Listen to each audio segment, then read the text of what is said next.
Luckily for us guitar players, there are very little to no controversies on the internet for us. Tone wood, you know, do pickups matter? One of the favorite things to discuss is relic guitars and why they're so expensive and if they're any good or are they for posers. So today we're checking out a guitar from a company called Artist Guitars. Now, if you're not familiar with them, that's okay, neither was I, because they don't actually sell them in the United States. So this is where it gets a little interesting. On a podcast, a couple viewers mentioned Artist Guitars as being some of the best playing sounding guitars they've ever heard for the price. The company reached out, Artist Guitars reached out and said, well, we don't actually sell in the US. We want to, but we don't currently right now. So if you are interested in one of these guitars, you can contact them directly. And if you want to be a distributor in the US, well, maybe wait to the end of the video. And if this, and you know, it's interesting to you, maybe reach out to them. They said, look, we'd really like to have you look at a guitar and do a deep dive. So this is what they shipped me right here. Well, you can tell it's a Relic Telecaster in yellow. So if you look here, you can see that even though it is obviously relic, this is clear coated. Now, it may not come out in the camera, and to you it may just look like a really cool relic if you're into relics. I mean, look, I can tell you this, on stage, no one's gonna not know this isn't an old relic guitar. So with that out of the way, let's get into the geeky stuff. The first thing we got to talk about is the price. This guitar is coming in at $469, and it comes in a couple colors, mustard yellow, obviously like a surf green, and a white. And for those of you that want to relic the guitar yourself, you can get them unreliced. The body is made of paulownia. Now, paulownia is as light as basswood, maybe even lighter towards balsa wood. So it's super light. And before you go on a tirade, which they do in the comment sections about how cheap that wood is, just understand that Sir and G&L make guitars that are $2,000, $3,000, and $5,000 made of this wood. This guitar comes in at 6.32 pounds or 2.865 kilograms. So super, super light, which is that paulownia wood and a roasted maple neck. And then looking at the bridge, you have a Fender Telecaster style bridge. It has the cutaway right here. See that? Like the modern ones on both sides. So when you put your palm there, you're not hitting the edge. So that's kind of cool. We have 3 brass saddles that are compensated for intonation. We have 2 Alnico 5 pickups, rosewood fretboard with 22 stainless steel frets, bone nut, a roasted maple neck that is quarter sawn. And then we have 6 locking tuning keys. It comes with strap locks and a cable. Now, this brings us to manufacturing. It doesn't say on it where it's manufactured. And I did some research online and I found out Artist guitars are designed in Australia and made in China. We'll do the neck relief too. Let's check the neck relief. My guess would be about 8/1000ths of an inch. If you guys don't know, I do a detailed sheet after I film the video so that you can go to click down below in the link and you can read all the details that maybe I edited out or that weren't as interesting or that maybe you missed if you're, if you get a cup of coffee while you're watching the video. We have the action at 2 millimeters off the low E, 1.75 on the high E, 1.75 on the B and the G, 2 millimeters on the D, 2 millimeters on the A. Same setup we see 80 to 90% of the guitars that are sent to the channel. Speaking of those frets, let's go ahead and play them, see if there's any dead ones.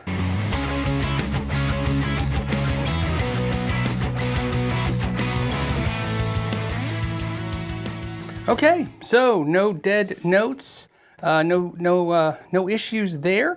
Let's go ahead and do a sock test, and we'll see how well the fret ends were done here. And let's go ahead and do the treble side first. Here we go.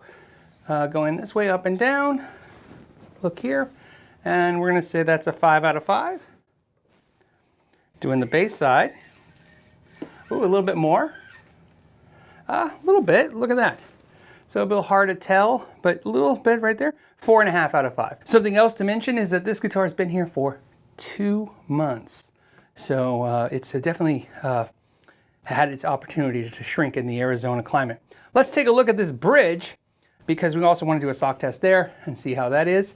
And then sometimes on a bridge like this, the grub screws are sticking out and none of that stuff. Look at that. So no issues whatsoever. Feels pretty good. And now what I'm gonna do is a friction test. This is where we just push down and bend the strings. Now, one thing about doing friction tests like this, what I'm trying to feel is if any of the frets feel gritty, and of course these are polished stainless steel, They feel very smooth and glassy. Looking at the nut, wow. I'd say the slots are cut perfectly. We just have the smallest little gap between the first fret and the string when we push down on the third fret. So really good. And again, this is executed very well. I verified its bone, nut. I do that with a new brand every time. So how I did that is I took a lighter, I heated up a pin, and I tried to melt it, and it didn't melt. Something else I didn't point out earlier, this has a string tree on the E and the B, but it's a roller. So they have a nice roller. And the artist logo is a like a silver logo. It looks very nice. Pops right there. And then of course you have your truss rod. I like that they aged the pick guard, but some odd choices that they did on the guitar. Let's talk about that. So they gave it a relic look. Okay, and I already mentioned it's got a weird clear coat thing. And there is dings in it seems like. There's a ding right here you can see. So obviously it's got the relic vibe. But then all the hardware is chrome and shiny. Do they have to do the aged hardware? I don't think so, but I mean aesthetically it looks a little nicer if this is nickel and this was nickel and the tuning keys were, you know, like nickel. I think the whole appeal of this is just to give you the vibe. Let's look at the electronics. Okay, so a couple things that are interesting. So they're using a PCB alpha 3-way switch, which is fine at this price point, no issues. The mechanical ones take a little bit more abuse because these ones, my issue is that over time, if you push on this, you know, this kind of bends inside and doesn't work as well. They're using small pots. We've kind of debunked this on the channel. A lot of people are like, small pots are cheap and big pots are expensive, and that's absolutely not true at all. Small potentiometers can be used in $3,000 amps as well as $5,000 guitars. These are 250K potentiometers, and of course there's a treble bleed right here. So we see that, they did a treble bleed, which is a nice high-end feature for those that like that. For those that don't like it, you can snip it out. They went ahead and shielded everything with copper tape, so it's perfectly grounded, which is good. We see that they grounded it to the electronics, which is important. If I was gonna suggest one thing, which actually this is fine, but one thing, if there was a little piece of foil that came over the edge and touched this metal plate, it would just kind of complete the Faraday cage. Just a little better. What's weird is they didn't put foil here. You see where they missed it? Not the end of the world. I don't want you to think I'm being too picky. As on the bench on this channel, we're talking $400 guitars. Well, let me put it this way. There's no world, none, where if you gave me $600 that I would buy the Fender Indonesian line over this, even though I'm a diehard Fender freak and I love the Fender brand and I love the Fender logo. But if I only had one guitar, if you told me I only had one guitar and I had to pick between those two guitars, I'm picking this, absolutely. Take a look here, we'll give you some dimensions. Looking at the nut, we're at 42.15 millimeters or 1.659. Looking at the 12th fret, we're at 52.34 millimeters or 2.060. Thickness of the neck at the first fret, 21.66 millimeters or 0.853. And thickness of the neck at the 12th fret, 22.19 millimeters or 0.873. So, interesting thing, to get this off, you have to take the neck off. When we look at this neck plate right here, what you'll notice is there's a plastic tray. It's got a lot of dust in it. Or like a gasket, but it's a plastic tray. Why does it have a plastic tray? When they use softer woods, they put this plastic tray underneath the neck plate so that when we screw the neck onto the body, this plate doesn't dig in or crunch or push into the wood and imprint the wood. So that's what this is for. I told you that Paulownia is very soft. So you'll see this with Ibanez guitars made of basswood, you know, all kinds of guitars that are made of softer woods. Even a mahogany, because again, they don't want to push it in there. So a lot of times if you see this plastic tray, it's there for a softer wood. And you can see here what they did. So they used copper foil again, very nicely done. This time looks like they got all of it, and they grounded it to the controls. Here's our Alnico 5 cloth wire pickup. Looking at the bridge, take this off, we don't need that now. And again, careful not to scratch the finish. We have the Alnico 5 Telecaster pickup. And of course it has the steel plate. Now, a lot of times there's confusion. People think this is copper. This is copper plated steel. So this has a purpose. The screws of this pickup go into this bridge and through this fiber bobbin here into this steel plate. And then you can see the pickup is grounded to the plate. And what that does is that the magnets are also touching this steel plate. And then because the magnets are touching this plate and this plate's touching these screws and these screws are touching this bridge, what that does is that changes and increases the magnetic field and gives the Telecaster a different sound. And that is the reason why they did it. Now, this is one of those things where people will go, is that really true? Yeah, scientifically, it's proven to have worked or is working the way we say. Does it affect the sound the way people say? I'm not here to argue that. I'm just telling you why they did it. And keep in mind, the original Telecasters had an ashtray cover. That's why they had that too, is again, kind of enclosing it, restrict that electrical interference. But it's also worth noting that Leo Fender also thought it'd be more comfortable for players putting their hands there. If you're learning something or having a good time, don't forget you can subscribe for free and help this channel, or for $10 a month, you can join me on Patreon for live clinics where you can ask questions every single week. And then here, they did exactly what I said. See how they came up over the edge to touch the bridge. So again, to bring the bridge into this. I think overall, this is a really good job. I would recommend anyone, if you had this guitar and this is how it came and you found this, I would recommend to go ahead and just put a piece of foil in that spot that's missing, and maybe just run a piece of foil over the side right here. Let's figure out what they radius this at. So I'm going to take a look at the radius and I'll show you guys here. Okay, so we're going to put it right about there. Oh, you know what, it is flat, definitely flatter than 12. Just look at this. We can see the light through the bottom. So how flat is this neck? So there's 15. Oop, a little bit of light, not much. 16. Oh, see here, very little light. See, very little light. And then 20. No light, but a little light on here on the edge. On the edge. Okay, so I'm gonna say, I mean, look, you're seeing what I'm seeing. I'm gonna say, I feel comfortable saying this is a 16-inch radius. And then the carve, this is very easy. I know this carve oh so well. So what we're looking at is the Jeff Beck carve, which is the flatter Fender carve.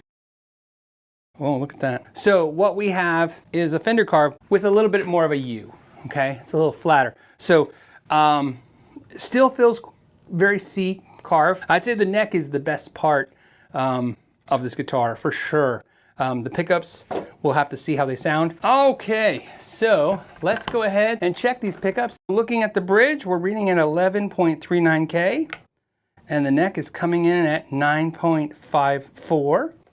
Looking at the inductance, the bridge is coming in at 3.58, and the neck is coming in at 2.65. So it'll be interesting to see how they sound. Ultimately, really cool guitar. It looks really good.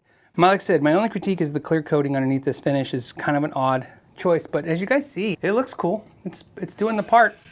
What we'll do now is I'll take it and we'll play it, and then I'll give you some final thoughts on the whole experience. We're gonna be running this guitar through this PV Backstage Plus. This is a solid state amp with a 10-inch speaker. It's 35 watts. Has a clean and dirty channel. I have a foot switch right here, and it has a built-in spring reverb. I have it mic'd up with a Sennheiser E609, and I have a room mic as well to give you an idea of what it sounds like in the room. And let's start with the clean and the neck pickup, and we'll start there. Let's go ahead.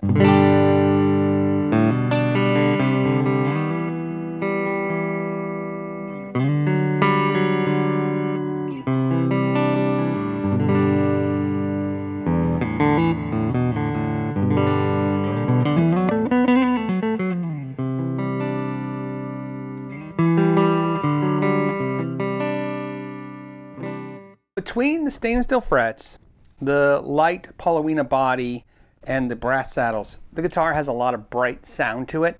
I can see where you would want to back off the tone control a little bit if you want to even warm it up a little bit more. Let's try that same thing with the tone control backed off a little bit.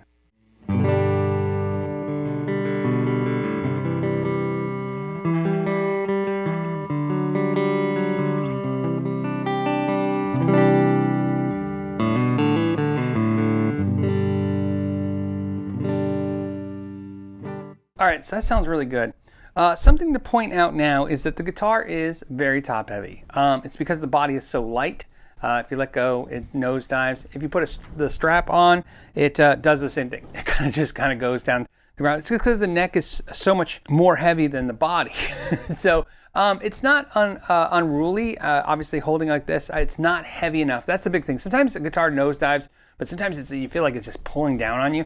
This is so light right now. It feels comfortable. I don't feel like I have to hold it up. And same thing when I put the strap, same thing. It's not hard to hold it up because the guitar is just so light. All right, let's go ahead and go to the middle position. This is your bridge and neck pickup, and I have the tone control full forward again.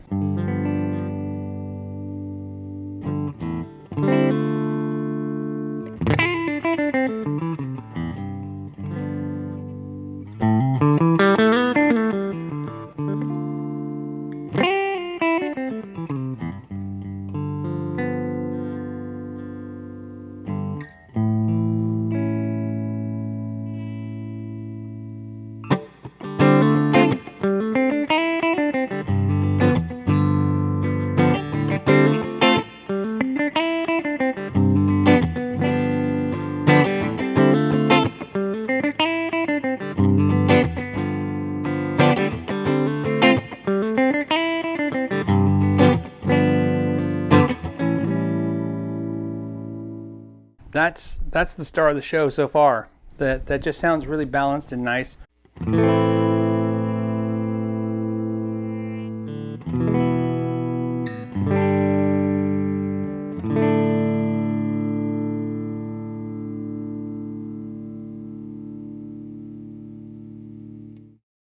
Another thing that's interesting is the guitar has a lot of sustain.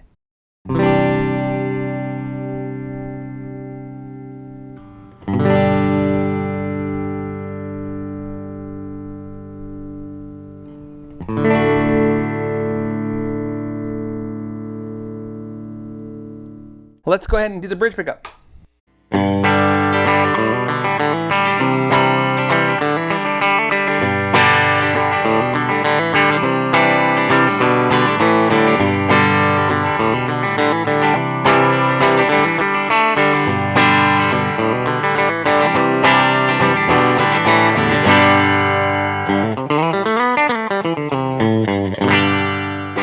So let's switch over to the overdrive. This is the overdrive on the amp now, and we'll start with the bridge, and let's see where it takes us.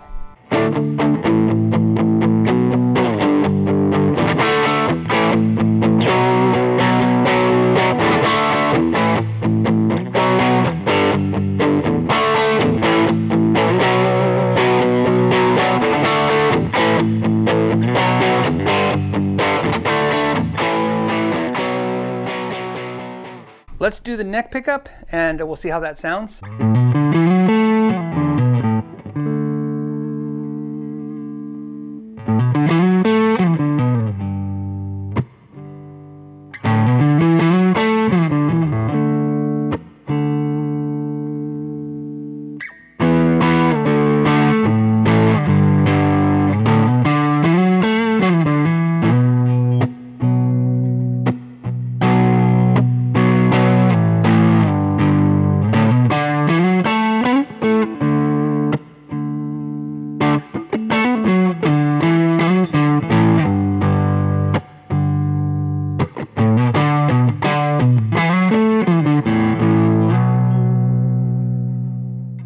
Let's go to the middle position.